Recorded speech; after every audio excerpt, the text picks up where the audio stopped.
nosso Deus. Você está no canal Rascunho DPD, eu sou o pastor Edivaldo Pereira.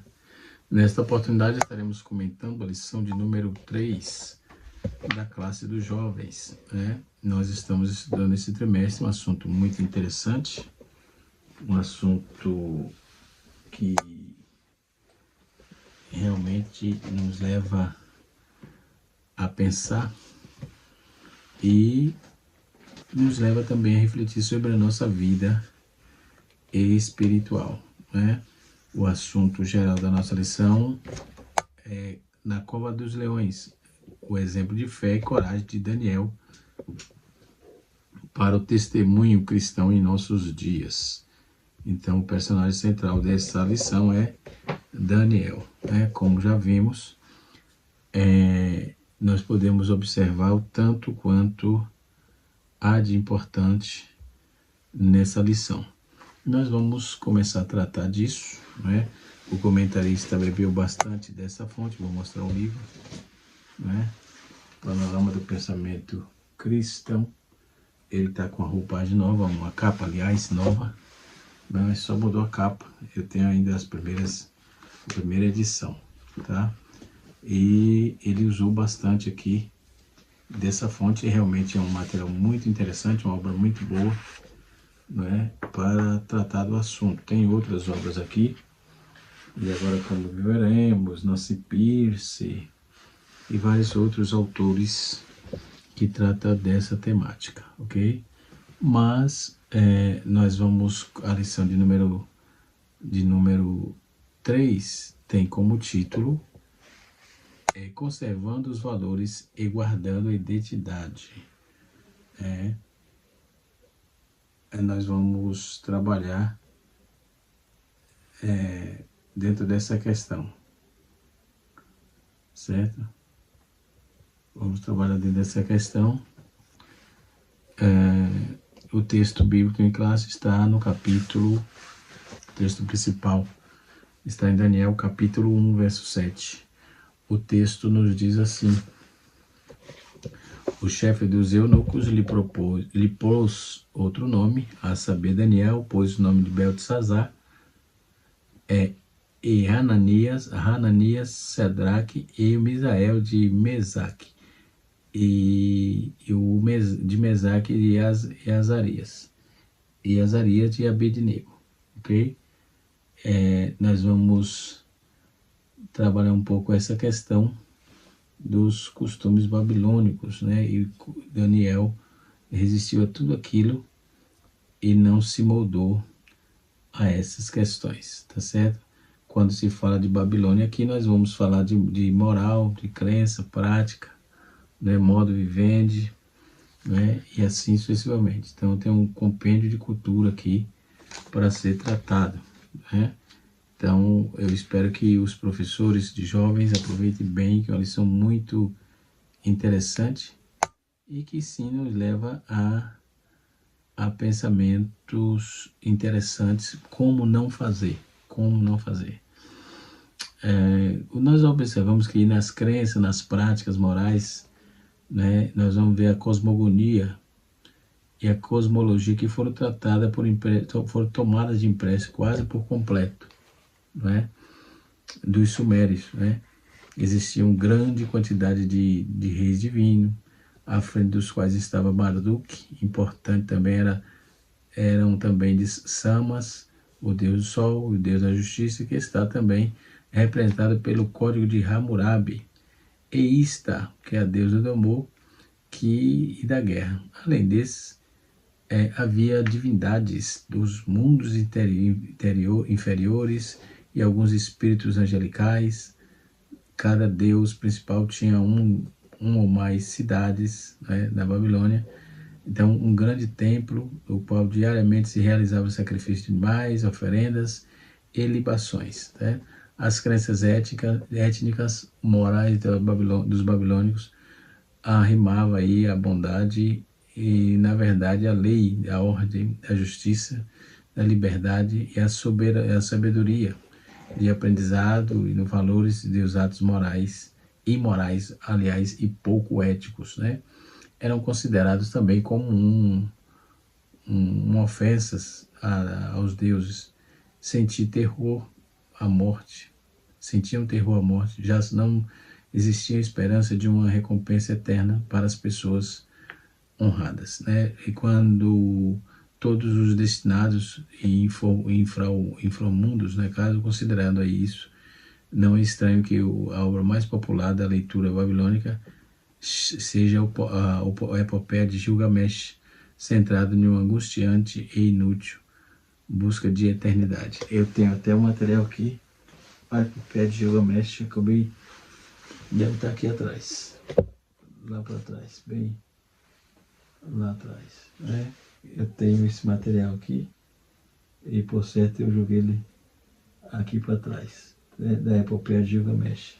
Realmente são os contos diferenciados, né? E enfim, então nós vamos observar quais os costumes daquela região, como não segui-lo, né?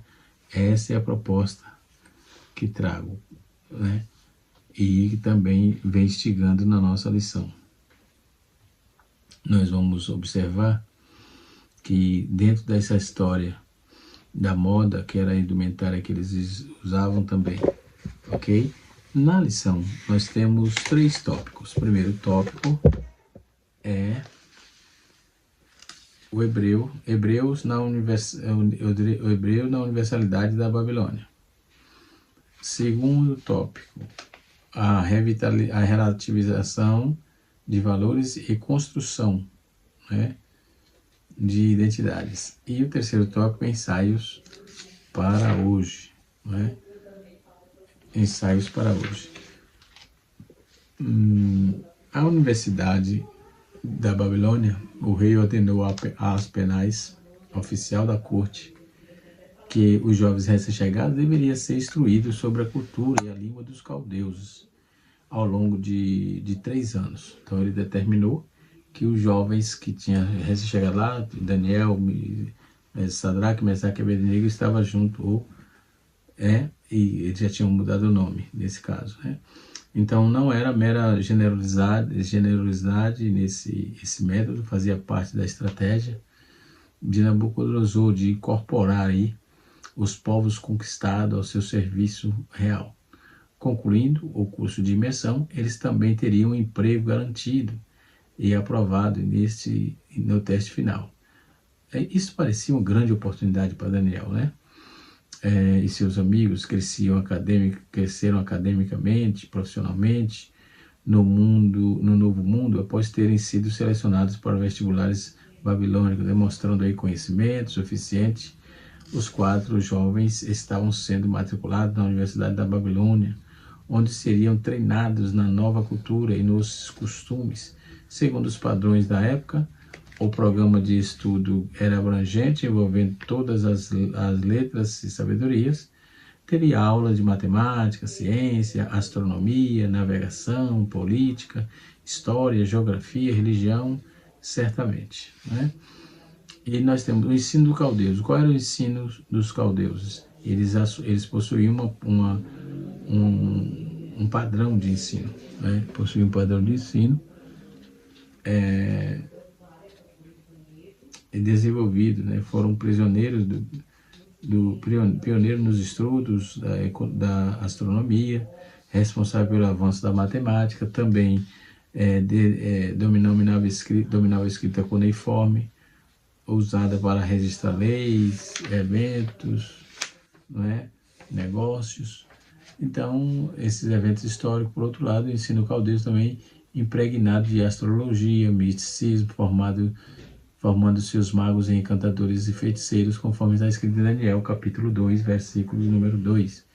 Desse modo, ao serem introduzidos na educação daquele povo, os jovens hebreus estavam adentrando a um mundo totalmente diferente. Corria risco da aculturação, isto é, a perda da cultura das crenças hebraicas, né? Por meio da assimilação e acomodando aí a acomodação cultural dos caldeus.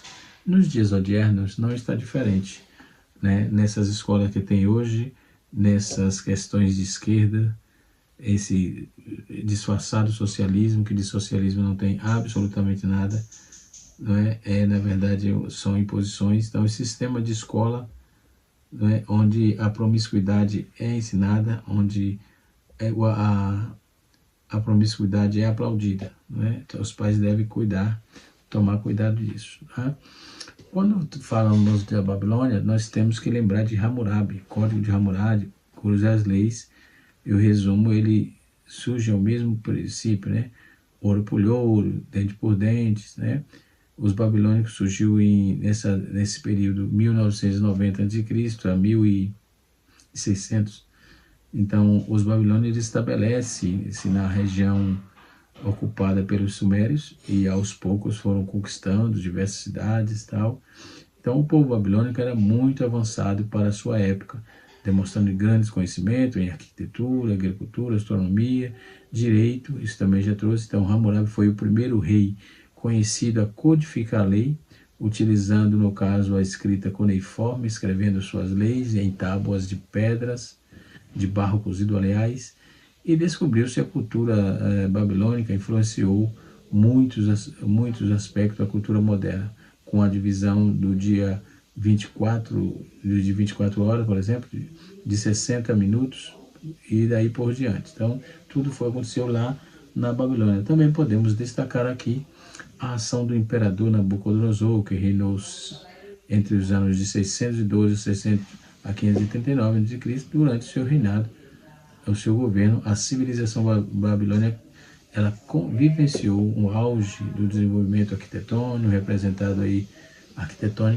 representado aí pela construção das muralhas que protegiam a cidade, os luxuosos palácios, jardins suspensos, admirado uma das 7 maravilhas do mundo, né, do mundo antigo. Então, a agricultura da Babilônia era praticada graças ao exemplo de sistemas canais de irrigação construídos nas margens do rio Nilo, do rio Eufrates. Esses sinais conduziam águas para as regiões mais internas da cidade. Faziam também reservatório de águas. Então, a agricultura baseava-se principalmente na produção de cereal, né? Então, podemos observar que, quando vamos trabalhar essa questão, esse mundo babilônico, eles tinham muita coisa avançada para o seu tempo, né? Então, mas também tinha as deturpações, né? Então, quem aprendesse a cultura dele tinha que pegar todo esse negócio aí dessas aculturações, que você tinha que deixar a sua cultura para hoje, para viver a cultura deles, né? Então, essa é a advertência bíblica, esse é o perigo, não é? A advertência bíblica vem em cima desse quesito, né? Então, vamos observar aqui. O discernimento diante da estratégia inimiga. Nabucodonosor era um rei conquistador, violento, mas não era um bárbaro em termos de conhecimento, né? Não era um bárbaro em termos de conhecimento. Não. Ele tinha ciência da importância da formação cultural, como estratégia velada aí para reeducação e resignificação das ideias. Como o povo estava escravo, né? Estava praticamente fazendo a vontade desse povo, dos escravocratas, né? Então isso era um perigo. Nós fomos criados por Deus para sermos libertos, livres, né? Dessas amarras. Entendeu? Tudo que é aculturação, vai trazer a aculturação para o nosso meio, para o nosso hábito, nós devemos rechaçar, devemos ignorar, não seguiremos esse tipo de demanda, porque isso é prejuízo, isso não vai trazer satisfação, não vai trazer resultados para ninguém absolutamente. Então, quando vamos tratar dentro dessa proposta, essas questões da história da Babilônia e seus costumes, né? Nós precisamos ter cuidado, né, com o que sorrateiramente querem inculcar na cabeça dos nossos jovens, das pessoas, enfim, né? Nós vamos observar que dentro desse contexto de hábitos e costumes, nós, se não tivermos cuidado, vamos nos enrolar, né? Principalmente os nossos jovens, no mundo que é tão moderno, as informações estão na palma da mão, né? E informam-se do jeito que quer, né? Quem eram os babilônicos, né? Os babilônicos, eles, há 6.000 anos atrás, um antigo reino chamado Babilônia ocupava parte da região atualmente chama Iraque, né? Esse território, ele era regado aí pelo rio Tigre, rio Eufrates, desembarcava no Golfo Pérsico, o terreno plano e as cidades surgiram naquela região tão longo as pessoas aprenderam a usar a água como meio de irrigação. Então, nós temos aí no início da civilização, a Babilônia, como o Egito, foi um dos primeiros centros de irrigação, né? Centro de irrigação o centro de civilização do Oriente Médio, cerca de 1000 anos antes de Abraão, né? Os sumérios já viviam na Babilônia. Cidades altamente organizadas, eram governadas por reis, sacerdotes, e muitos monumentos lutavam para controlar aí aquelas regiões, né?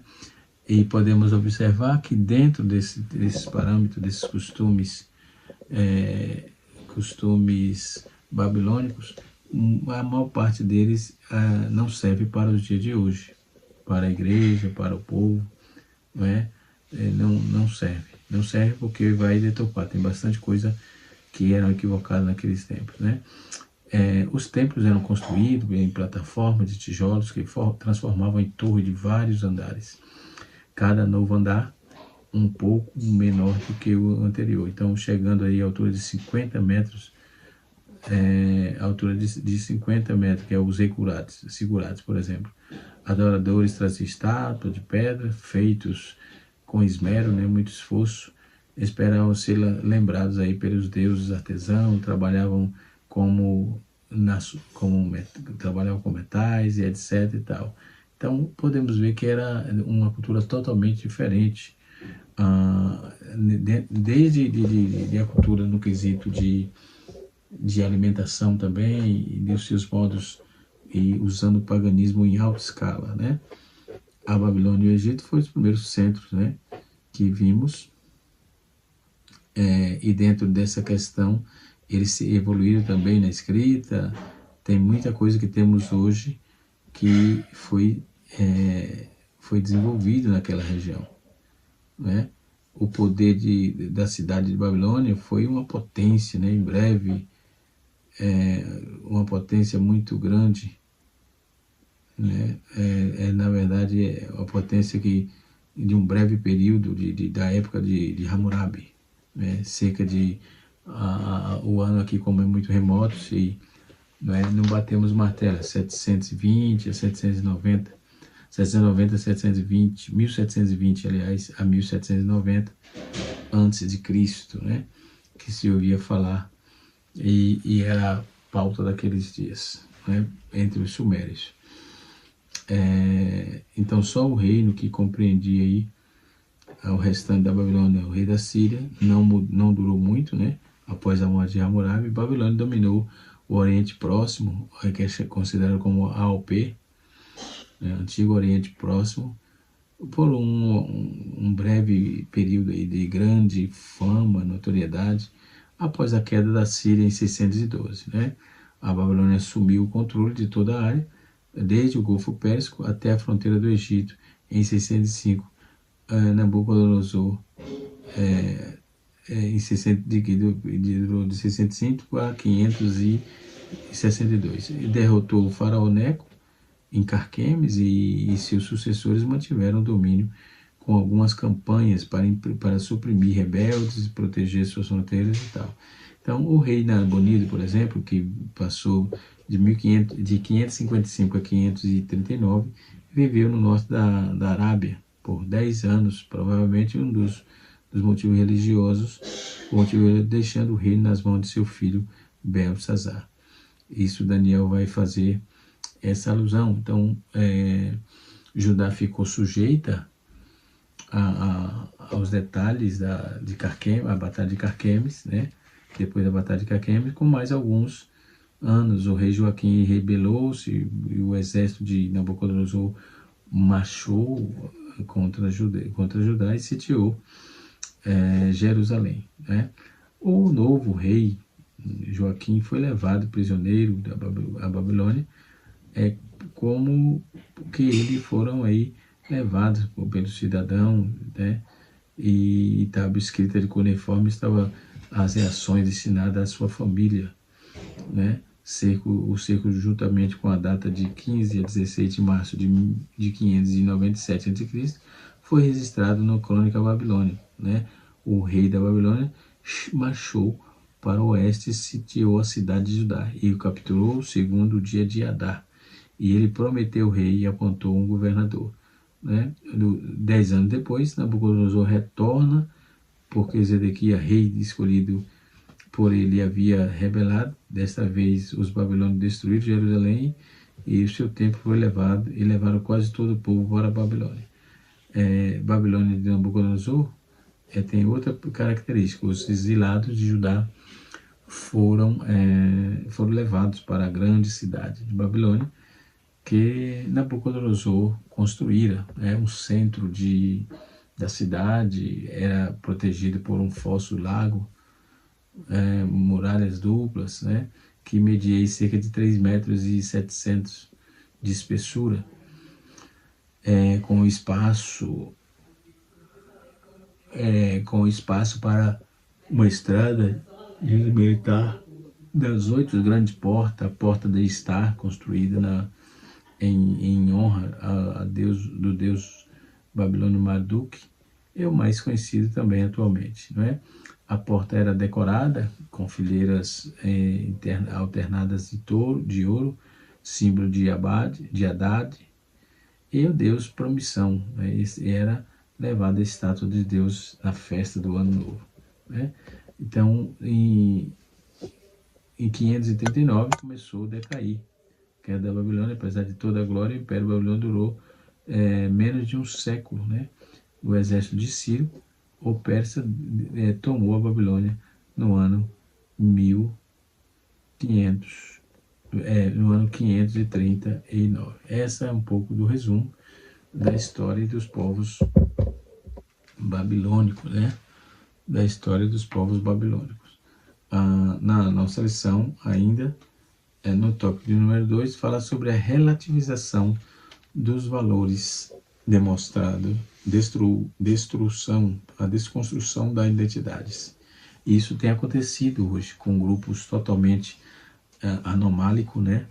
Tentando deturpar o fator família. Eu pergunto, não havendo família, como vive ou como vai crescer a humanidade se não houver família? Como isso? Logo, não tem como. Precisa haver família para que procrie, para que desenvolva, para que continue crescendo o povo, e mesmo que não cresça, mas que mantenha os que tem, porque vai ficando velho, vai passando, e logo não terá mais ninguém. Se for alguns conceitos que é aceito por algumas pessoas vivendo uma anomalia totalmente, o fantástico mundo de Bob, realmente nós prezamos pela família, respeitamos a família, somos pais de família, vivemos por família, né? Então nós somos contra, literalmente, o aparelhamento de família e tentando deturpar a família, tirando os seus hábitos, os seus bons costumes, modo vivendi, não é? E que esses costumes babilônicos de libertinagem sejam dispersados. Sim, sem dúvida nenhuma, né?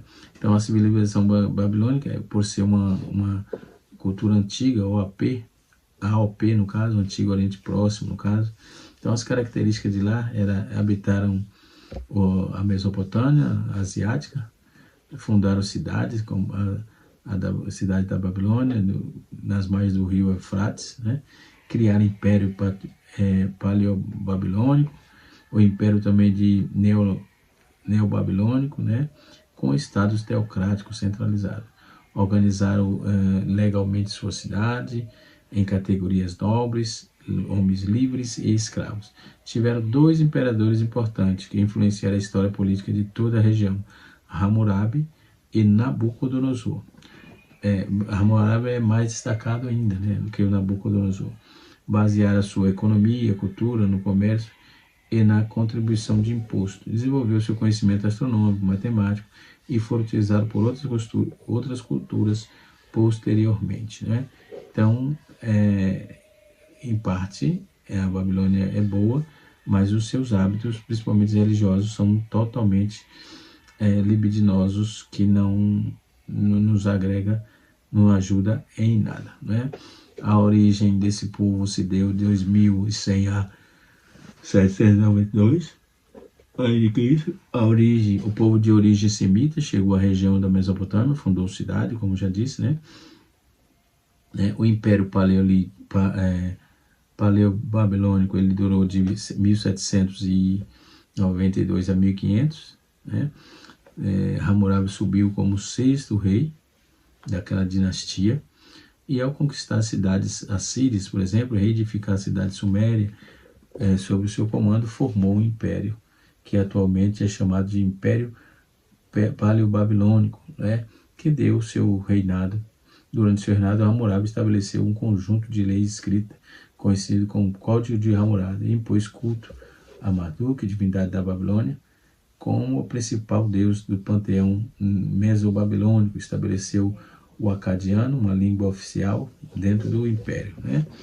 Depois tivemos o período mesobabilônico, então, que foi de 1750 a 675 a.C., e durante o reinado dos descendentes de Hammurabi, a Síria tornou-se independente, começaram as invasões dos cossitas, um povo indo-europeu, né, que, com o passar do tempo, minaram o poder político do império. Foram os hititas, um povo descendente da Anatólia, que invadiram a região, derrotaram o último rei babilônico, e os cossitas tomaram a cidade e fundaram a dinastia, né? Os príncipes babilônicos chamavam seu reino de Kurduniash, e assim sucessivamente. Então, são bastante informações, não é? Que é um assunto muito interessante. Depois temos o Império Neobabilônico, depois nós tivemos a nobreza, que chama assim o mesmo que Marbani, que significa pessoas de bem, era composta por governadores, autoridades, sacerdotes e oficiais do exército. Eram proprietários de terra, assumiram as diferentes funções do Estado. Depois tem os homens livres. Quem eram os homens livres? Os homens livres incluíam a população, os comerciantes, camponeses, artesãos, que devia pagar imposto e trabalhar na construção da grande obra quando o imperador ordenava. Os camponeses podiam ser pequenos proprietários de terra, arrendatário, arrendava terra para trabalhar, entendeu? Os trabalhadores diários trabalham na terra alheia em troca de pagamento por dia. Depois os artesãos integravam a profissional de diferentes e variados rubros, né? Carpinteiros, metalúrgico, ourives, tecelões, oleiros, cervejeiros e etc. Então os mercadores se organizavam para investir na maneira de coordenar e recebia aí ajuda do Estado para estabelecer laços comerciais com outros reinos e cidades, né? E assim sucessivamente. Então é um assunto muito abrangente dentro da historicidade, né? E assim vai. No tópico número 2, nós temos a relativização de valores e desconstrução da identidade. A relativização da verdade. Caso assimilam-se ao padrão moral da religião judaica dos caldeus, o jovem hebreu estaria aí a aceitar a revitalização da verdade. Afinal, os relativismos podem ser propagados tanto pela imposição quanto pela destruição, os sutis e referências éticas da cultura, né? Então, nos dias atuais, a primeira forma ocorre quando se procura legalizar a concepção politicamente correta, pela proibição de discurso, né? Pelas limitações de acesso de informações e outros mecanismos, né? Que restringem a liberdade de crença e de expressão. Por outra razão, há muitos lugares na Bíblia, né, no mundo, que cristãos enfrentam a resistência na pregação do Evangelho. Então, cuidemos com esses maus costumes, não é, babilônico, para que não possamos perder a direção. Devemos andar sempre na direção de Deus, para que o Senhor continue nos guardando sempre, não é? Desconstruir a identidade. A segunda forma de disseminação do relativismo é sutil. Ela se dá pela desconstrução das referências. Hoje vemos isso sempre. Defende-se o que é errado, defende malfeitores, é um negócio deprimente, não é? Deprimente. E isso, por lógica, por lógica e básico, sempre quem é certo tem que receber pelo certo. Isso é básico. Não adianta movimentos se manifestarem, enfim, porque na verdade a igreja tem um foco. A igreja tem um foco. Isso aqui nada mais é do que um despertamento para a igreja. A igreja sabe, tem o destino que quer ir, sabe para onde é que vai e sabe o Deus que está servindo, não é? Sabe o Deus que está servindo. Então, podemos verificar que esses hábitos religiosos eram um prejuízo para aquela nação. Não era bom, né? Os nomes e a mesma identidade. Naquele tempo, os nomes pessoais tinham um imenso valor e significado especial para os judeus, que entendia que com uma expressão de personalidade, de propósito, tá? E seus nomes foram mudados para a Babilônia, para que a Babilônia pudesse apagar os seus corações, as suas mentes, as suas origens. É isso que não pode. Não esqueça das suas origens. O mundo quer apagar realmente, né? A língua, o próprio nome de Nabucodonosor era de referência a divindades pagãs. Na língua acadiana, Nabu Kuduri Ussu significa Nabu é meu protetor. Com isso, Daniel, não que significa Deus é juiz, dali o nome de Beelzebu, que significa Bel protege o rei, né? Ou o Deus é gracioso. O terceiro tópico nos mostra assim: ensinos para hoje, fidelidade nas escolas, na universidade. Na universidade estava vendo muito isso, né? Muito tentando fazer a cabeça dos nossos jovens, das nossas crianças, mas nós que temos um foco, temos uma convicção em Cristo, não vamos comer e nem baixar a cabeça para as ordens e para os manjares desse mundo. Que Deus em Cristo nos abençoe, que o Espírito de Deus continue falando de uma forma toda especial. Canal Rascunho DBD, ensinando para transformar vidas.